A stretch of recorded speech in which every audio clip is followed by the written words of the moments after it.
Good morning, students. How are you all? I hope you all are fine. So, today we will discuss our first chapter, part 2 video. So, let's come to the point. Proto history. It is the time period between prehistory and history. ये prehistory और history के बीच का समय है. In this period, writing was already invented, but it was not widely spread and adopted by the whole world. Writing develop हो चुकी थी. Writing यानी लिखना इंसानों ने इन्वेंट कर लिया था, लेकिन ये काफ़ी पूरे संसार भर के देशों में काफ़ी जगहों पर प्रचलित नहीं थी. But the writing are not the only source to know about the past. लेकिन राइटिंग ही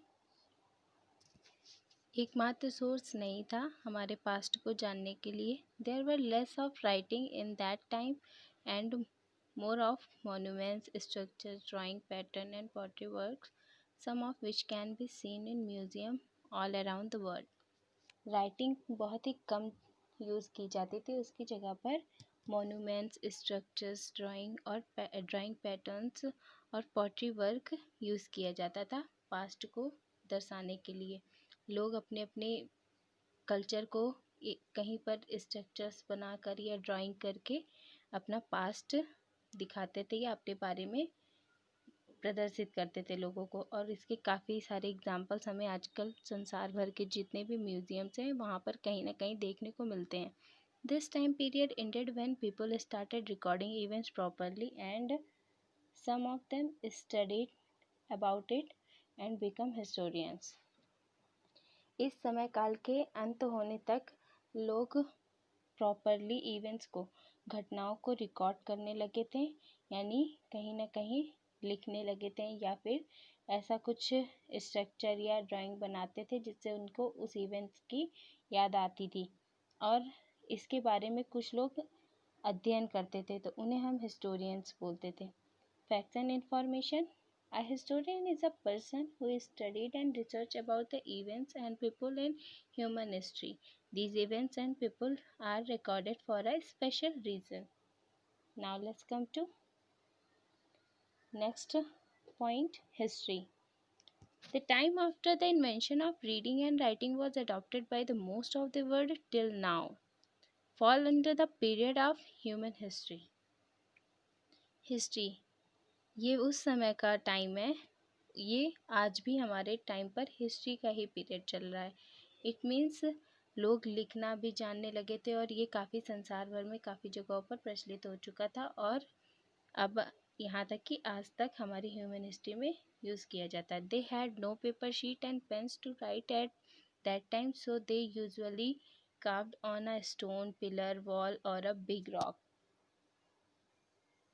पहले के ज़माने में पेपर शीट नहीं हुआ करते थे तो लोग अपने इवेंट्स को रिकॉर्ड करने के लिए स्टोन के ऊपर लिखते थे या फिर किसी पिलर पर लिखते थे या दीवारों पर लिखकर या बड़े बड़े पत्थरों पर लिखकर अपने पास्ट को रिकॉर्ड करते थे.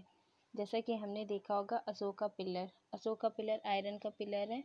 तो उसमें हम उस पिलर को देखते हैं तो हमें पता चलता है कि अशोका पिलर में उन्होंने जो भी थे वहाँ के साम्राज्य अशोक, उन्होंने अपने सारे इवेंट्स को उस पिलर पर लिखवा रखा था. तो इसी तरह से लोग जब पेपर शीट नहीं हुआ करते थे तो ऐसे ही अपने इवेंट्स को रिकॉर्ड करते थे. That was before the invention of paper. ये तब का समय था जब पेपर का आविष्कार नहीं हुआ था. Papyrus was a plant that was turned into paper for the first time by the Babylonians and Egyptians after them who made it even better to use. Papyrus एक प्लांट है जिसे टर्न किया जाता है यानी जिससे पेपर बनता है. एंड द फर्स्ट टाइम पहला पेपर किसने इन्वेंशन किया था? बेबीलोनियन और इजिप्टियन में यूज़ किया गया था. उसके बाद इसे और भी अच्छे तरीके से यूज़ किया जाने लगा.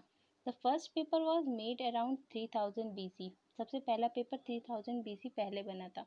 Not all the sources of evidences of history are found yet the end most of them are destroyed as they were very fragile. It make them a valuable effects. Now let's come to the next point. Why do people study history? लोग history क्यों पढ़ते हैं? इतिहास के बारे में क्यों जानना चाहते हैं? कुछ लोग तो इंटरेस्ट में ही पढ़ते हैं। History is like a mystery box in which many secrets are hidden. History एक ऐसा मैजिक बॉक्स है, mystery box it means magic box है जिसमें काफ़ी सारे रहस्य छुपे हुए हैं। To uncover the box we need to study the past. इन सारे गुत्थियों को खोलने के लिए, इट मीन्स इन सारे राजों को खोलने के लिए हमें पास्ट के बारे में जानना ज़रूरी होता है। When we study the past we can compare the present life style of the people with the past. जब हम पास्ट को पढ़ते हैं, अपने पास्ट को पढ़ते हैं, तो हम आज के जीवन से पास्ट की तुलना करते हैं और उस आज के रहन सहन को हम अपने पिछले जीवन से तुलना करके पता करते हैं। Like in earlier time when people died, items like jewellery, pots, food, etc. Like in earlier times when people died, पहले के समय में जब लोग मरते थे, या आइटम्स लाइक ज्वेलरी, कैसी कैसी वो ज्वेलरी पहनते थे, कैसे बर्तन यूज़ करते थे, क्या खाना बना के खाते थे, कैसा खाना वो खाते थे, ये सारी चीज़ें हमें पुराने ज़माने की और आज के ज़माने में देखा जाए तो काफ़ी ज़्यादा डिफरेंट है। Were buried with the baby as people through that thought that a life existing after death. इंसान कभी कभी सोचता है कि मृत्यु के बाद जीवन कैसा होता है या क्या उससे पता चलता है। We study history as it provides us with an opportunity to understand the evolution of human and their societies and culture. इन सारी चीज़ों को जानने के लिए हिस्ट्री बनाई गई है और उसमें हमें काफ़ी सारी चीज़ों के बारे में पता चलता है, जैसे कि मनुष्य की उत्पत्ति कहाँ से हुई, उनकी संस्कृति और उनकी सोसाइटी कैसे बनी। These days we all use rubber tyres. इस टाइम पर हम रबर टायर्स यूज़ करते हैं। It was originated from the early stone wheel. और ये सबसे पहले कब ओरिजिनेट हुआ था? स्टोन व्हील में हुआ था, यानी पत्थर का एक पहिया बनाया गया था, पत्थर का चक्र बनाया गया था और आज वो रबर टायर में टर्न हुआ है। Most of the modern world invention are based on the discoveries made in the past. काफ़ी सारे इन्वेंशन तो इसी चीज़ पर बेस्ड हैं जो हमारे पुराने ज़माने पर डिस्कवर्ड हो चुके हैं। Not just the thing but ideas, belief and influences have been made by the early human that can be seen even today. उनके जैसा ही नहीं, हमने चीज़ों को बहुत ज़्यादा बदला है, लेकिन उनके आइडियाज़ और उनके जो इन्फ्लुएंसेस होते थे, उनका जो काम करने का तरीका होता था, वो सारी चीज़ें हम कहीं ना कहीं अपने अर्ली ह्यूमंस से ही देख कर सीखते हैं। उनको मतलब देख कर क्या, हम उनसे पढ़ कर सीखते हैं और उन्हें आज दिन तक हम अपने जीवन में कहीं ना कहीं देख पा रहे हैं। One of the famous example of Karl Marx, he was a German philosopher and historian and his thought are still valued all over the world. इसका सबसे फेमस एग्जाम्पल कार्ल मैक्स ने दिया है, जो जर्मन के फिलोसफर हैं। उन्होंने उनका सोचना था कि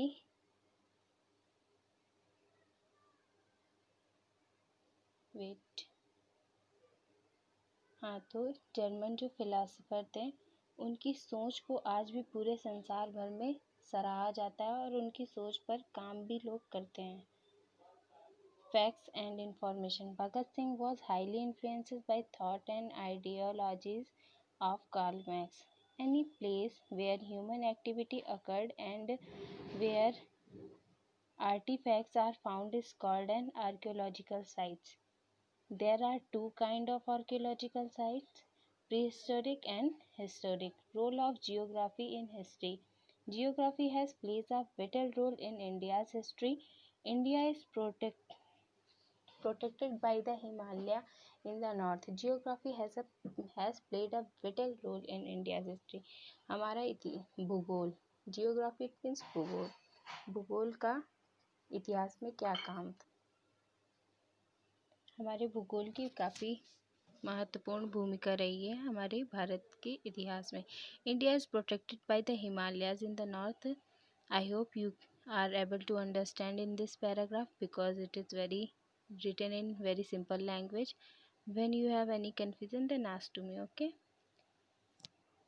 India is protected by the Himalayas in the north. North side से हिमालय से covered है. Arabian Sea in the east, Indian Ocean in the south, and Bay of Bengal in the west. India has different landforms like very big mountains, rivers, plains, plateaus, vast forest, other fascinating landscape, and wonderful deserts, refreshing shores, beautiful hills and waterfalls, forests, and a rich and rare wildlife.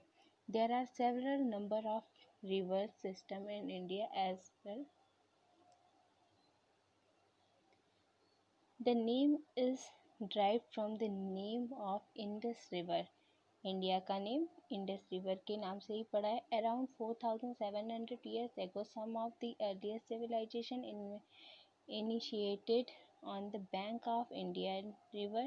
The Indus Valley civilization, which was one of the ancient civilization in the world, flourished near the Indus River. Indus river के पास सबसे पहली जो civilisations रहती थी, यानी जो नागरिकता थी या जहाँ के समाज के लोग थे, वो सबसे पहले ह्यूमंस इंडस वैली के साइड पर ही रहते थे. The Indus River flows in northwest part of the India, and Sanskrit name for Indus is Sindhu River. India is the land of river. People of India started to live near rivers like Ganga, and cities developed on the bank of Ganga and its tributaries and along the sea coast. सबसे पहले लोगों ने अपना घर कहाँ बसाना शुरू किया था? गंगा के किनारे और उनके जो भी ट्रिब्यूटरीज थे उनके आसपास बनाते थे, या फिर सी कोस्ट समुद्री किनारों पर. The area in the south of the river Ganga was known as Magad, and it was ruled by many powerful rulers. The rulers had big kingdom and armies.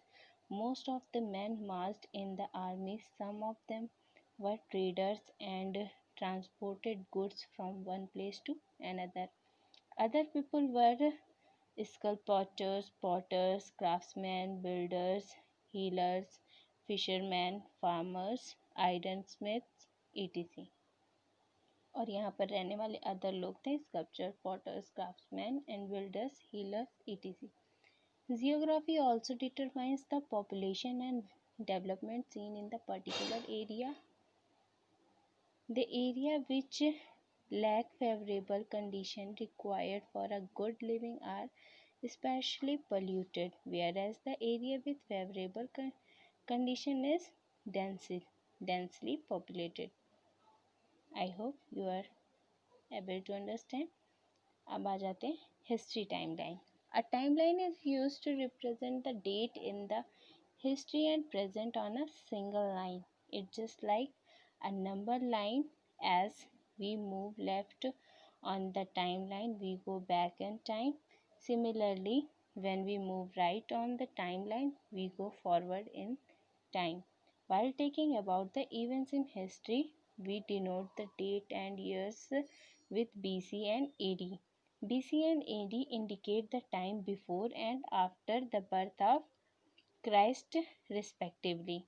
500 BC, it means 500 years before of the birth Christ, and 400 AD, it means 400 years after the birth Christ. BC is known as the BCE, and AD is also known as CE. BCE means before Common Era and CE means Common Era. Source of history. How can we possibly know about an event that happens thousands of years back? We can know it by studying carefully and remains which people of that time left behind. These materials used by the historian and archaeologist are known as source of history. There are two main sources of history, archaeological sources of history and literary sources of history. I hope you have already read it in your previous class. Archaeological sources of history. The direct sources of history that are the evidence of past are called archaeological sources of history. While studying about ancient culture and civilization, Most of information comes from archaeological expedition that succeed in uncovering artifacts and human remains from those earlier period in the evidence or proof of history even before written records were kept. The direct source of history that are evidence of past. Direct source it means written में कहीं पर कुछ भी नहीं लिखा है इनके इस हिस्ट्री के बारे में, ये कहीं ना कहीं किसी दीवारों से पढ़कर प्राप्त किया गया है या कहीं पर ऐसे कुछ ड्राइंग्स के थ्रू हमें इस हिस्ट्री के बारे में पता चला है। तो इस हिस्ट्री को हम आर्कियोलॉजिकल सोर्स ऑफ हिस्ट्री कहते हैं। आर्कियोलॉजिस्ट वो होते हैं जो हर जगह जाकर हमारे पास्ट को खोजने की कोशिश करते हैं प्लस उस पर स्टडी करते हैं। तो उन्हीं के द्वारा जो हमें खोजने पर जो वस्तुएं मिली हैं या फिर कुछ भी पढ़ने को मिला है वो सारी चीज़ें आर्कियोलॉजिकल सोर्सेज ऑफ हिस्ट्री के अंतर्गत आती हैं। While studying about ancient culture and civilization, most of information comes from archaeological expedition that succeed in uncovering artifacts and human remains from those earlier period। जो पुराने लोगों के द्वारा बची हुई आर्टिफैक्ट्स और चीज़ें रह गई थी उन चीज़ों को प्राप्त करने पर आर्कियोलॉजिकल एक्सपेडिशन लोग जो आर्कियोलॉजिस्ट हैं उन्होंने इस चीज़ पर अपनी सफलता हासिल करके काफ़ी से ज़्यादा उनकी संस्कृति और उनके रहन सहन के बारे में इंफॉर्मेशन प्राप्त की है। इट इज़ द एविडेंस और proof of history even before written records were kept. और ये एविडेंस और प्रूफ उस टाइम के इतिहास के हैं जब कोई भी रिकॉर्ड्स उन सारी चीज़ों को अब रिकॉर्ड कर लिया गया यानी लिख लिया गया। जैसा कि अभी हम लोग बुक में पढ़ रहे हैं ये सारी चीज़ें हमें पुरानी बातें थी जो आर्कियोलॉजिस्ट ने पता करी थी लेकिन अब उन्हें रिटन में लिख लिया गया है तो हम सब उसको पढ़कर जान सक रहे हैं। Archaeology and history are completely linked with each other. Archaeology और हिस्ट्री दोनों आपस में कहीं ना कहीं मिले हुए हैं, जुड़े हुए हैं। Archaeology is the scientific study of history and prehistoric time people and their culture by analysis of their artefacts, inscriptions, monuments and other such remains, especially those that have been done। और अभी जैसा कि हमने बताया इसके कहीं पर कोई भी रिटन एविडेंसेस नहीं थे, इनके मॉन्यूमेंट्स, इंस्क्रिप्शन, ड्राइंग और इन सारी चीज़ों को देखकर इनके बारे में पता चला है। और स्केलेटन्स इट मीन्स अभी आपको बताया था डायनासोर के स्केलेटन्स के बारे में, तो वैसा ही आपको जब ज़मीनों को खोदा है आर्कियोलॉजिकल साइट्स पर तो जहाँ पर जो भी एविडेंस मिले उन्हीं के आधार पर ये हिस्ट्री लिखी गई है। Some of the archaeological sources are yet to be excavated. Excavated means वो जगह जहाँ पर उन्होंने खुदाई करके कुछ भी चीज़ प्राप्त करी हुई। A person who has studied human history and prehistory through the excavation of the site and the analysis of artifacts and other physical remains is called archaeologist। अब आ जाते हैं monuments। A building or structures like a palace, fort, tomb, temple, monastery, etc. that has a historical importance is called the monuments। ऐतिहासिक महत्वता जिसे प्राप्त है ऐसी बिल्डिंगें या ऐसा मंदिर या ऐसा किला जिसे ऐतिहासिक मान्यता प्राप्त है उन्हें मॉन्यूमेंट्स कहते हैं। These places were built by earlier people and rulers। ये सारी चीज़ें पुराने ज़माने के लोगों द्वारा बनाई गई हैं या शासक के द्वारा बनाई गई हैं। These are very useful source of history to know about the religious belief, culture belief and their sciences and architecture। इन सब को पढ़कर हमें उनकी कला के बारे में, उनकी संस्कृति के बारे में, उनके धर्म के बारे में पता चलता है। Some examples are Taj Mahal, India gate, Ashoka pillar, etc। अब आ जाते हैं inscriptions.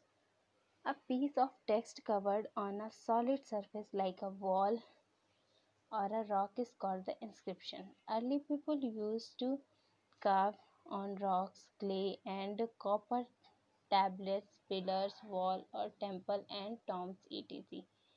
A piece of text covered on a solid surface. Solid surface it means दीवार. दीवार solid होती है ना, तो उस पर कहीं पर भी कुछ भी लिखा जाए या किसी पत्थर पर लिखा जाए या किसी खंबे पर लिखा जाए, वो सारी चीज़ें इंस्क्रिप्शंस के अंतर्गत आती हैं. They give us useful information like the dates and events, the people, the rulers and the expression of their empires and at that time. ये सारी जो लिखावटें और ये सारी जो कलाएं हैं, इससे हमें पढ़कर और देखकर हमें पुरानी डेट्स और इवेंट्स और उन शासक के बारे में पता चलता था जो उस टाइम पर रहा होगा, जो उस टाइम पर वहाँ का राजा रहा होगा. Taj Mahal consist of inscribed verses and passages on its wall. The verses are from the holy book of Quran. और ताजमहल पर कुछ जगह पर वर्सेस लिखे गए हैं जो कुरान से लिए गए हैं.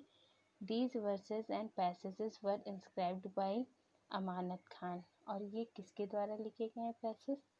अमानत Khan. Now let's come to next point, coins.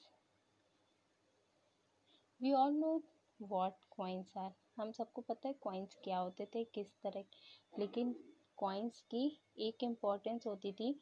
उस टाइम पे जो राजा होता था उसी की अकॉर्डिंग उस कॉइन्स पर, सिक्के पर छपाई करी जाती थी. और उसी छपाई को, सिक्के सिल्वर के भी होते थे, गोल्ड के भी, कॉपर के भी, किसी भी तरह के सिक्के होते थे, उस पर वो अपनी मोहर लगाकर पूरे राज्य में चलाते थे. They are a part of our currency, but very less people know that coins are being used from thousands of years. Ruler of certain kingdom at a certain period of time started those coins. These coins were made by copper, silver, gold, etc. Many coins displays inscriptions and legends. Inscriptions आपको पता है, छपाई जब किसी solid surface पर छपाई करी जाती है तो उन्हें हम inscriptions कहते हैं. and legends that were covered on them long time back. और सिक्कों पर वो अपनी महानता भी कभी कभी दर्शाते थे, या ऐसी कोई चीज़ जिस जगह को उन्होंने जीता होता था, या उनका कोई लोगो होता था. जैसे कंप्यूटर पे हर सॉफ्टवेयर का लोगो होता था, वैसे ही हर राजा का अपने पास एक लोगो होता था, वही वो अपने कॉइन्स पर छपवाते थे. These inscriptions give us information about that earlier date, event, ruler, etc. अब आ जाते हैं artefacts. Objects like tool, ornaments, weapons, metalwork, jewelry and other objects from the past are called the artifacts. They are excavated from the earth. ये पृथ्वी पर खुदाई से प्राप्त किए गए हैं. They are studied by historians and the maximum information from them. और ये काफ़ी सारे इतिहासकारों के द्वारा अध्ययन के बाद पता चली हैं और इसकी काफ़ी सारी हमें सूचनाएं मिली हैं, मीन्स इंफॉर्मेशन मिली है. The information is use to get an idea about what it was like in the past. इस सारी इंफॉर्मेशन से हमें पता चलता है कहीं ना कहीं कि पुराने ज़माने पर लोगों का जीवन कैसा था या उनके आइडियाज़ कैसे थे. The dead remains of plant and animals और fossils are also very useful source of information about the past. ये सारी चीज़ें भी हमें हमारे पास्ट के बारे में काफ़ी ज़्यादा बताती हैं. Facts and information. A paleontologist is a scientist who studied the animal and plant fossil from early times. अब आ जाते हैं literary sources of history. Human started writing around 5000 years back. They invented letters, symbols, patterns, etc. and combined them to form word and sentence. These sentences were written in the form of books and manuscripts by historians. Most of our knowledge of past comes from these scripts, but they are in indirect source as we have no clues of information extracted to be correct. These sentences were written in form of books or manuscript by historians. ये इतिहासकारों द्वारा लिखी गई हैं most of our knowledge past, हमारे पुराने ज़माने के पुराने लोगों की ज़्यादा से ज़्यादा नॉलेज हमें, ज़्यादा से ज़्यादा जानकारी हमें इन्हीं सारी स्क्रिप्ट से मिलती हैं। और ये इनडायरेक्ट सोर्सेज भी होते हैं, या फिर इनके जो भी इंफॉर्मेशन होती थी वो एग्जैक्टली करेक्ट होती थी। The indirect sources of history that contain the written proof and record of earlier human are called literary sources. Indirect source, जो इनके इनडायरेक्ट सोर्स था इतिहास का, उसको रिटन प्रूफ में लिखकर रिकॉर्ड करने को ही हम, पुराने ज़माने के जो लोगों के रिटन प्रूफ अब रिकॉर्ड किए गए हैं उन्हें लिटरेरी सोर्स कहते हैं हिस्ट्री का। The manuscripts were usually written on slabs, rocks, pillars, walls, skin of animals, bark of trees, palm leaves, clay tablets, etc. These scripts are very valuable, so they are preserved and kept in museum. ये सारी scripts काफ़ी ज़्यादा मतलब valuable है, महत्वपूर्ण है, इसलिए इन्हें म्यूज़ियम में रखा गया है। The range of literary sources consist of mainly books and manuscripts having religious literature and secular literature. अब आ जाते हैं religious literature. The books and manuscripts that contain matter, verses और text about the specific religion falls under the category of religious literary